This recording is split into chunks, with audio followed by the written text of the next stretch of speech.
श्री साले मोहम्मद जी, कैबिनेट मंत्री राजस्थान सरकार, आपसे निवेदन है कि आप आज हमारे टूर्नामेंट के कार्यक्रम में पधारे हैं, तो हम सबका मार्गदर्शन करें, हम सबको आर्थिक वचन दें। राजीव गांधी ग्रामीण ब्लॉक स्तरीय ओलंपिक खेलकूद प्रतियोगिता की अध्यक्षता कर रहे हैं एसडीएम साहब पोखरण, राजेश जी बिश्नोई साहब, विशेष अतिथि के रूप में पंचायत समिति के प्रथम प्रधान अर्जुन जी मेघवाल साहब, डीएसपी साहब, बीडीओ साहब, भवनलाल जी हमारे वरिष्ठ नेता, पांचेकतला सरपंच प्रतिनिधि, हमारे नाचना के सरपंच प्रतिनिधि, जिला परिषद के सदस्य हमारे कान भारती जी, एसएन टंडक साहब, सरपंच साहब संगानी जी, यहाँ पर उपस्थित सीबीओ साहब,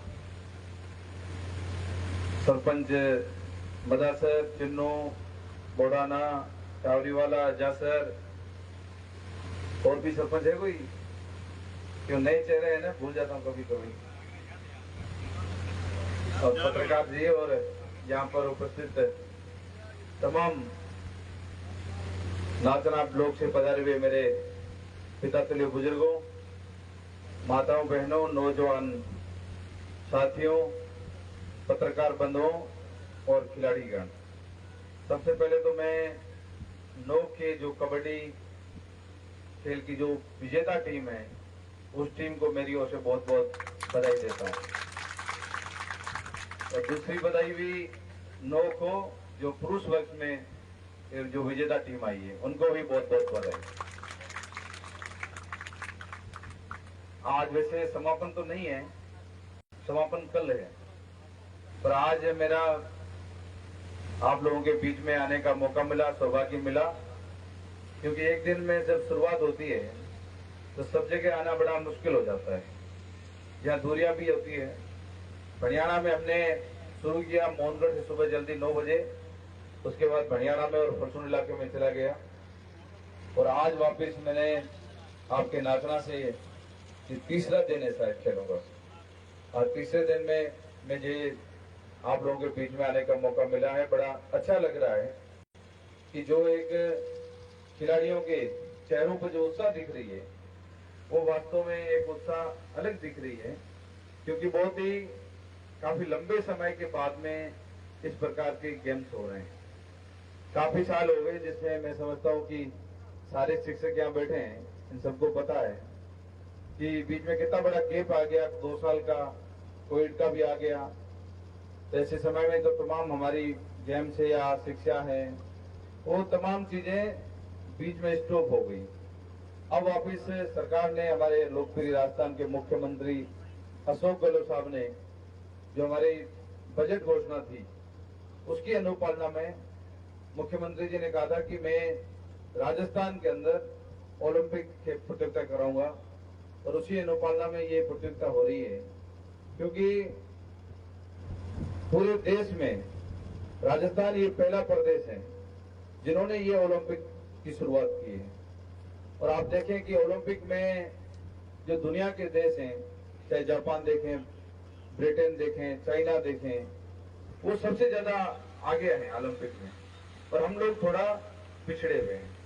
तो मैं समझता हूं कि इस प्रकार के जो गेम्स हैं उस गेम्स में हमारे खिलाड़ियों की कमी नहीं है, उन खिलाड़ियों को हमें तराशने की जरूरत है।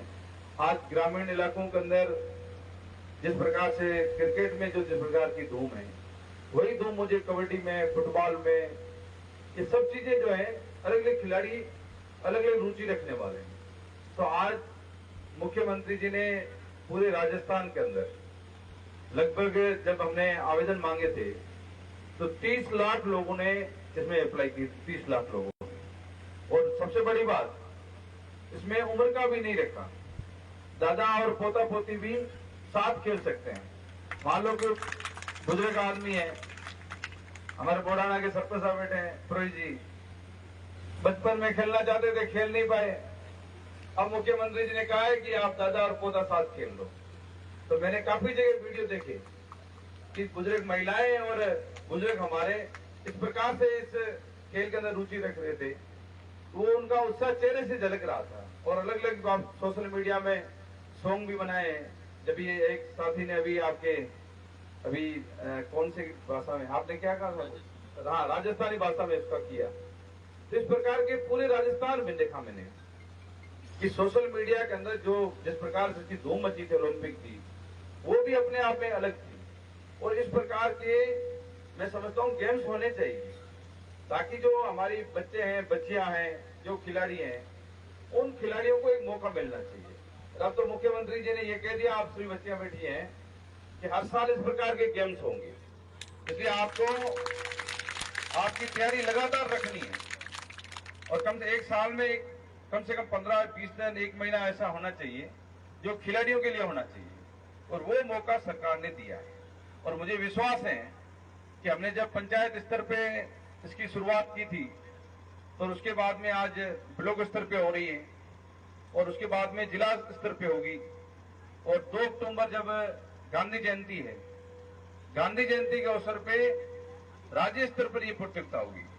इसलिए जो बच्चे यहाँ पर विजेता टीम आई है, मुझे विश्वास है कि जिस प्रकार का प्रदर्शन आपने ब्लॉक स्तर पे किया है, यही प्रदर्शन आपको जिला स्तर पे करना है और जिला स्तर में विजेता होके हमें राज्य स्तर पे भी यही रुचि दिखानी है, ताकि हमारे ब्लॉक नाचना का नोक था एक नाम जाए, पहचान जाए आपके नाम से कि देखो नोक की टीम ब्लॉक स्तर पे जीती, जिला स्तर पे जीती और आज राज्य स्तर पे जीती। ये बच्चियां बैठी है और बच्चे आप सब लोग बैठे हैं यहाँ पर, तो आप अपना प्रदर्शन मन लगाकर करें। जो आपके सारे शिक्षक हैं उनको मैं कहना चाहूंगा कि आप थोड़ा इनको अच्छा अलग से आप टाइम दे करके लगातार ये गेम्स कराएं, ताकि जिला स्तर पे भी इनका प्रदर्शन अच्छा हो जाए। बाकी देखो, सरकार का विशेष तौर से मुख्यमंत्री जी ने जो खेलों के अंदर 2% कोटा किया है नौकरियों के लिए। अभी पिछले साल आपने देखा कि आप खिलाड़ियों को पता है कि नहीं पता, मुझे नहीं जानकारी।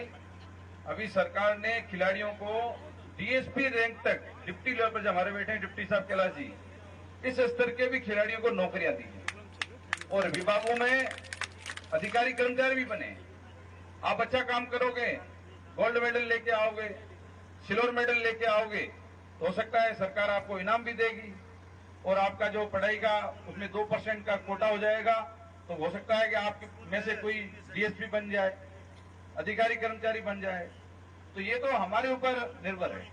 नीरजा जी ने अच्छा प्रदर्शन किया तो आज पूरे दुनिया का तो उसका नाम हो गया, तो हम क्यों नहीं बन सकते? नीरजा बन सकते हैं, हम अच्छे खिलाड़ी क्यों नहीं बन सकते हैं? बन सकते हैं। जरूरत है हमें खेलों के अंदर रुचि दिखाना। आज सरकार इतना अच्छा काम कर रही है, आज 2% कोटा क्यों दिया है? इसलिए दिया है कि खिलाड़ी आगे आए, खेलों के अंदर रुचि रखे। तो आप समझो इस बात को। अब सरकार इतना आपको सहयोग कर रही है, मैं धन्यवाद दूंगा पंचायत समिति के सभी वीडियोज को, प्रधान साहबान को, सरपंच गणों को और तमाम इनसे जुड़े हुए सारे शिक्षक, सीबीओ, बीओ और जो भी लोग जुड़े हुए ग्राम सेवक से लेकर सरपंच तक, उन सबको धन्यवाद दूंगा कि इन्होंने जिस प्रकार से अच्छा काम किया। मैं जहां भी गया, हर ब्लॉक के अंदर शानदार व्यवस्थाएं थी, खिलाड़ियों के लिए आने जाने के लिए व्यवस्था, उनके रुकने ठहरने की व्यवस्था, वो तमाम जो सुविधाएं थी, वो वास्तव में सुविधाएं सब लोगों ने मन लगाकर काम किया है।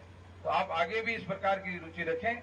और शिक्षा में मुख्यमंत्री जी का विशेष, बच्चियों के लिए आपने देखा कि शिक्षा में मुख्यमंत्री जी चाहते हैं कि जहां जहां बच्चियां जिस पंचायत के अंदर ज्यादा एजुकेशन ले रही हैं, अभी जितने भी हमारे स्कूल थे प्राइमरी मिडिल, बच्चियों को स्कूलों को एक साथ में एक ही झटके के अंदर सब जगह जो 8वीं थे सीधा उनको सेकेंडरी कर दिया, मिडिल थी तो उनको आगे बढ़ा दिया, आज प्राइमरी थी उनको सीधा मिडिल कर दिया। तो ये तमाम चीज सरकार कर रही है। और यहाँ तक कह दिया, अभी मुख्यमंत्री जी रामदेरा में आए, रामदेरा के प्रिंसिपल ने कहा मुझे 5 दिन पहले कि साहब हमारे विद्यालय के अंदर हमने 550 बच्चियां आज हमारे स्कूल के अंदर एडमिशन हो गया है, और उन्होंने पूरी रिपोर्ट बना के मुझे दी। अभी मुख्यमंत्री जी आए रामदेरा के अंदर, उनको जैसे हमने वो चीज दी, उन्होंने वहीं पे घोषणा कर दी अगले बजट के अंदर रामदेरा के अंदर महिला कॉलेज अलग से बनेगा। मैं तो चाहता हूं जहां जहां बच्चियों के एडमिशन ज्यादा हैं और जहां 550 बच्चियां हो जाएगी, सरपंच साहब बैठे हैं नाचना ब्लॉक बहुत बड़ा है, यहाँ जितनी भी बच्चियां पढ़ रही हैं, आप एक बार सभी का एडमिशन सरकारी स्कूल में कराओ, ताकि 550 जैसे बच्चियां हो जाएगी तो आपके यहाँ भी कोई सौगात अच्छी मिल सकती है। तो आप थोड़ा सा मेहनत करें खेवरा जी और आप लोग कि इसमें आप रुचि लेकर, क्योंकि नाचना ब्लॉक है, यहाँ बच्चियों की कमी नहीं है। आज देखो ग्राम पंचायत स्तर पर हाई सेकेंडरी स्कूल हो गई, सेकेंडरी स्कूल तमाम जगह हो गई। आज ये स्कूलें नहीं होती थी तो हमारी बच्चियां 8th करने के बाद में घर बैठ जाती थी। आज हमारे पंचायत के अंदर 12वीं स्कूल हर जगह हो गई, तो कम से कम आज हाई स्कूल तक बच्चियां जो है अपने पंचायत में पढ़ लेती है। अब आगे किसको कॉलेज में जाना है तो माँ बाप भी सोचते हैं कि बच्ची को हम कहाँ एडमिशन कराएं। अभी बनियाना में हमारा कॉलेज खुला तो वहां पर 400 बच्चों और बच्चियों ने एडमिशन ले लिया। आज वहां वो कॉलेज नहीं होता तो वो 400 बच्चियां कहां जाती, जैसलमेर, पोखरण या जोधपुर जाते। तो आज भड़ियाना के अंदर है, सागड़ा के अंदर है, रामदेरा में 1500 बच्चे हैं, तो 500 बच्चियां धीरे धीरे हो जाएगी, वहां पर एडमिशन हो जाएगा। तो आज जितने भी हमारे बच्चे हैं उनको कहीं और जगह जाना नहीं पड़ेगा। आज उनके पंचायत और उसके 10 किलोमीटर दूरी के अंदर उनको अपना कॉलेज मिल रहा है। तो हमें सरकार की तरफ से किसी प्रकार की कोई कमी नहीं है। आज आपके जितने भी संकाय खोलने की बात है, मुझे भी आपके प्रिंसिपल ने कहा कि यहाँ पर साइंस का संकाय खोलने की जरूरत है, तो मुझे आज कहा है मैं प्रयास करूंगा कि यहाँ पर साइंस की संकाय भी खुल जाए। अध्यापकों की कमी है जरूर यहाँ पर, आप गांव वाले नाम दो मुझे, क्योंकि जो लोग इच्छुक हैं उन लोगों को लाना पड़ेगा।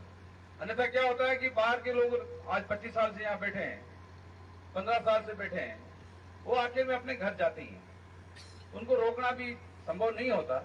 जीएसपी एरिया का तो एक अपना नॉर्म्स होता है, पर हमारे इलाके में जो 15 साल 20 साल में है, आजकल सभी एमएलए मुख्यमंत्री हैं। मुख्यमंत्री समझते कि नहीं समझते हो? हर एमएलए कहता है कि मेरा कॉन्स्टिट्यूंसी का आदमी मेरे वहां होना चाहिए, हर आदमी वहां अप्रोच करता है। तो इसकी वजह से सब लोग जा रहे हैं, तो कहीं न कहीं अध्यापकों की कमी भी हो रही है। नई भर्तियां आएगी उसमें पूर्ति तो होगी, पर नाचना जैसे गांव में मुझे बताया 6-7 अध्यापक हैं, तो यहाँ पर हमें जरूरत है सीबी साहब शिक्षण व्यवस्था के लिए। तो आप देखें, इनसे चर्चा करके आसपास में जो अच्छे टीचर्स हैं उनको शिक्षण व्यवस्था में यहाँ पर लगाएं, ताकि नाचना ब्लॉक का स्कूल कहीं पिटे नहीं। यहाँ महात्मा गांधी इंग्लिश स्कूल हमने खुला दिया, अब वो 2 पारी में आप चला रहे हो, जो भी आप निर्णय कर लें। आज पिछले साल जब हमने शुरुआत की थी महात्मा गांधी इंग्लिश स्कूल की, क्योंकि सरकारी स्कूलों में इंग्लिश स्कूल पहली बार सरकार ने खोले, हिंदी मीडियम ही था, और जब से हमने ये स्कूल खोले हैं जिला स्तर पे, उसके बाद में इतनी डिमांड आ गई, हर आदमी चाह रहा है कि मेरे पंचायत के अंदर महात्मा गांधी इंग्लिश स्कूल हो। तो हमने हर जगह तो प्रयास किया था, पर काफी जगह तो हो गया, पर काफी अभी भी लोग मांग रहे हैं कि हमारे यहाँ भी खोलो। तो ये अच्छी शुरुआत है, और सबसे बड़ी बात कि लोग अप्रोच कर रहे हैं कि साहब हमारे बच्चों का एडमिशन महात्मा गांधी स्कूल में कराओ। ये पहली बार इस प्रकार का माहौल बना है, तो अच्छी बात है कि सरकार के विद्यालयों, सरकारी विद्यालयों में इंग्लिश और हिंदी मीडियम दोनों होंगे, तो कहीं न कहीं इसका फायदा किसको मिलेगा? जो गरीब लोग हैं, मध्यम वर्ग के लोग हैं, जो वास्तव में जो लाखों रुपए खर्च नहीं कर सकते, तो उनके लिए एक अच्छी चीज है। तो मैं समझता हूँ सरकार की तरफ से जितना अच्छा काम शिक्षा और चिकित्सा के अंदर हुआ है, इतना अच्छा काम कभी भी नहीं हुआ। तो हम तो आगे भी चाहेंगे कि जो जो कमियां हैं उन कमियों को दूर करके और इससे बेहतर रूप से जितना अच्छा काम कर सकते हैं वो सब काम हम करेंगे। बाकी पंचायत समिति आपकी बन गई, नाचना प्रधान साहब आपके सामने बैठे हैं, नए सरपंच जो अलग लगाए हैं, जितने सरपंच पहले थे उससे ज्यादा 4-5 सरपंच 10% और बढ़ गए, तो आज 20 पंचायतें बनी, 19 तो आपकी पंचायत समिति बन गई। अन्यथा 10-12 पंचायतों में समिति बना बड़ा मुश्किल काम था। आज जितना पैसा भारत सरकार, राजस्थान सरकार का आ रहा है, बड़ी पंचायतों में पैसा हर गांव में पहुंचता नहीं था, तो आज पंचायतें बनी है, तो आज आपका हक, आपका पैसा आपके यहाँ खर्च हो रहा है। किसी भी काम में होता है वो आपकी ग्राम सभा तय करती है, तो कम से कम सबका हक मिल रहा है। तो ये विकास के काम यही तो होते हैं। बाकी देखो जनप्रतिनिधि जो भी चुन के आते हैं, चाहे वार्ड पंच से लेके सरपंच हो, चाहे प्रधान हो, प्रमुख हो, विधायक हो, लोकसभा का एमपी हो, उन सबसे लोग उम्मीद यही तो करते हैं। देखो कमा के कोई नहीं खिलाता है, हर आदमी अपनी मेहनत मजदूरी करता है, मेहनत से खाता है, पर जो जनप्रतिनिधि चुने जाते हैं उनसे उम्मीद करते हैं कि हमारे यहाँ विकास के काम करो। आज वार्ड पंच की ड्यूटी है ग्राम सभा में जाए, अपने वार्ड के लिए वहां लड़े, ग्राम सभा में कि हमारे वार्ड में फला फला काम होने चाहिए। सरपंच अपने आप मेहनत करें, पंचायत समिति स्तर पे, जिला स्तर पे, कि जिले में जो बजट आ रहा है उसका जो हमारा हिस्सा बन रहा है वो हिस्सा पूरा हमारे पास आए। आज एक विधायक हूं तो विधायक का ये कर्तव्य होता है कि विकास के काम जो भी हैं वो ज्यादा से ज्यादा हमारे विधानसभा के अंदर आए। मैं तो हमेशा कहता हूं, आज मैं दूसरी बार विधायक बना हूं, पिछले 5 साल में भी मैंने कोई कमी नहीं रखी थी। अभी लगभग 4 साल होने वाले हैं। इन 4 सालों के अंदर मैं समझता हूं पोकरण विधानसभा में जितने काम हमने कराए हैं, मैं समझता हूं आजादी के बाद में पहली बार इस प्रकार के काम हुए। आज पोकरण के अंदर कृषि महाविद्यालय बन रहा है। आज कृषि महाविद्यालय ये कम बात नहीं है। गंगानगर हनुमानगढ़ में विद्यालय कृषि महाविद्यालय है। अभी बीच में नौकरियां आई तो नौकरियां सबके सब लोग उस साइड के आ गए। तो मैंने कहा भाई हमारे यहाँ के बच्चे क्यों नहीं आ रहे कृषि में, आज कृषि सहायक बन जाए या कुछ अधिकारी बन जाए। तो उन्होंने कहा साहब कृषि संकाय ही नहीं है, कृषि महाविद्यालय हमारे यहाँ नहीं है। तो इस चीज को मैंने देखा तो कृषि संकाय भी खोलाई। तो अभी बजट के अंदर मैंने मांगा कृषि महाविद्यालय, तो मुख्यमंत्री जी ने कृषि महाविद्यालय दे दिया। और 300 बीघे में हमारा कृषि महाविद्यालय जल्दी वहां बन के तैयार हो जाएगा, तो उसका फायदा मिलेगा। पोकरण की जो कॉलेज है वो पीजी में हो गई है। आज एमए करने वाला बच्चा वहां जाके कर सकता है। शानदार जिला हॉस्पिटल बन रहा है वहां पर। डीटीओ कार्यालय जैसलमेर जाना पड़ता था, एक नई पहचान हमारी विधानसभा की आरजे 55 के नाम से हो गई है। तो काम तो इतने हैं कि मैं गिनती कराते कर थक जाऊंगा। आज जे में कहता जो घर घर नल कनेक्शन है, करोड़ों रुपए हम लेके आ गए। पूरे आपके नाचना ब्लॉक के अंदर एक भी ऐसा राजस्व गांव और आपकी और काफी जगह शुरुआत हो जाएगी, ताकि जो पानी की समस्या है वो समस्या खत्म हो जाए। आपके 2 डिग्गियां बढ़ रही है आपके, एक तो जोधपुर के लिए बन रही है 1120 के पास, एक रणुंद के पास, यहाँ हमारे घटियाली के पास बन रही है। पानी का बहुत बड़ा स्टोरेज हो जाएगा वहां पर। कभी भी नहरबंदी आए तो हमें किसी प्रकार की कोई तकलीफ नहीं हो। सरकार से उम्मीद यही तो रखते हैं, पानी, बिजली, शिक्षा, मूलभूत सुविधाएं, ये तमाम चीजें इस टाइम हुई है। और आगे मैं विश्वास दिलाता हूं कि मैं हमेशा कहता हूं कि मैं वही बात कहता हूं जो बात कर सकता हूं, ज्यादा बात नहीं कहता हूं। मेरे से जो संभव हो जाएगा वो काम मैं करूंगा। कल मैंने उपनिवेशन के अधिकारियों को बुलाया वहां पर मोहनगढ़ के अंदर। मैंने उनको निर्देश दिए हैं कि पहले जो विशेष और सामान्य में स्टे चल रहा था, अभी हाईकोर्ट का सामान्य के अंदर स्टे हट गया है। तो मैंने कल उन अधिकारी को कहा है कि भाई आप जल्दी स्कोटिंग करके आप यहाँ पर लोगों का आवंटन करो सामान्य, और जो विशेष आवंटन में हाईकोर्ट का स्टे चल रहा है उस पर अच्छा वकील खड़ा करके उसको भी बाइंड अप करो।